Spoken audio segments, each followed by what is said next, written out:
अस्सलामुअलैकुम। इस वीडियो में आप सबका खैर मकदम है।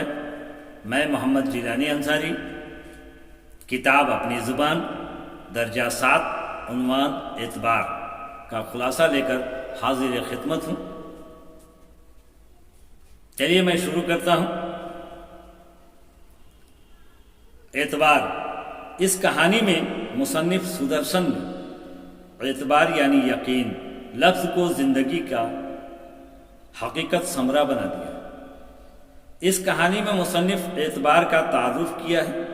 कहते हैं जिस तरह अपनी माँ को अपनी औलाद से किसान को अपने हरे भरे खेत देखकर जो खुशी होती है, बाबा भारती को अपने घोड़े को देखकर खुशी होती थी। वह घोड़े से बेइंतहा मोहब्बत करता था और उसका नाम सुल्तान रखा। फख्र से घोड़े की खूबियां बयान करते थे। घोड़े की चाल को उसने आसमान में छाए बैंगनी रंग के घटा का मिसाल दिया। वह रोजाना सुल्तान की सवारी 8-10 किलोमीटर करते थे। उसी इलाके का एक मशहूर डाकू कलहन ने घोड़े की शोहरत सुनी और बाबा भारती के पास आया। कलहन ने घोड़े के बारे में बाबा से खूबसूरत बातें की। कलहन ने घोड़े को देखा तो हैरान रह गया। उसके दिल में एतबार पर पर्दा पड़ने लगा और फरेब पैदा होने लगा। उसने बाबा से कहा कि इस घोड़े को मेरे पास होना चाहिए। इस बात पर बाबा खौफजदा हो गए। वह घोड़े की देख रेख में रात भर जागने लगे। कई महीने गुजर गए, कलहन नहीं आया। बाबा भारती इत्मीनान हो गए और कलहन की तरफ से बेपरवाह हो गए। एक दिन बाबा भारती सुल्तान की पीठ पर सवार होकर सैर को जा रहे थे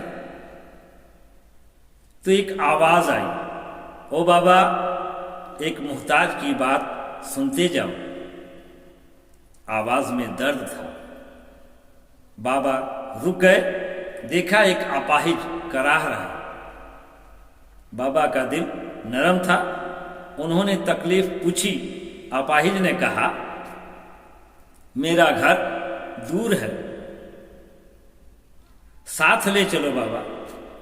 बाबा ने उसे घोड़े पर बिठा लिया तो वह खुद ही घोड़े का लगाम थाम लिया। बाबा ने देखा कि वह कलहन था। बाबा ने चिल्लाकर कहा, ठहरो। कलहन रुक गया और कहा, बाबा जो मांगो दूंगा, इस घोड़े के सिवा। बाबा ने कहा, घोड़ा तुम्हें मुबारक हो, मुझे नहीं चाहिए। मेरी दरखास्त यह है कि इस वाक़े का जिक्र किसी से मत कर, वरना लोगों को गरीब अपाहिज से एतबार खत्म हो जाएगा, उठ जाएगा। इतना बोलकर बाबा चले गए। कलहन हैरान हो गया, सोचने लगा, बाबा ने अपने ज़ाती नुकसान को इंसानियत के नुकसान पर कुर्बान कर दिया। कलहन के दिल में एक हलचल हुई। वह डाकू से इंसान बन गया और बाबा भारती को घोड़ा वापस कर दिया।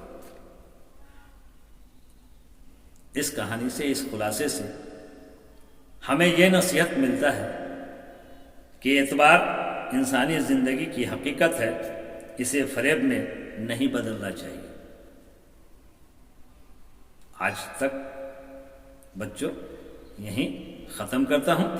इंशाअल्लाह फिर मिलेंगे। तब तक के लिए खुदा हाफ़िज़।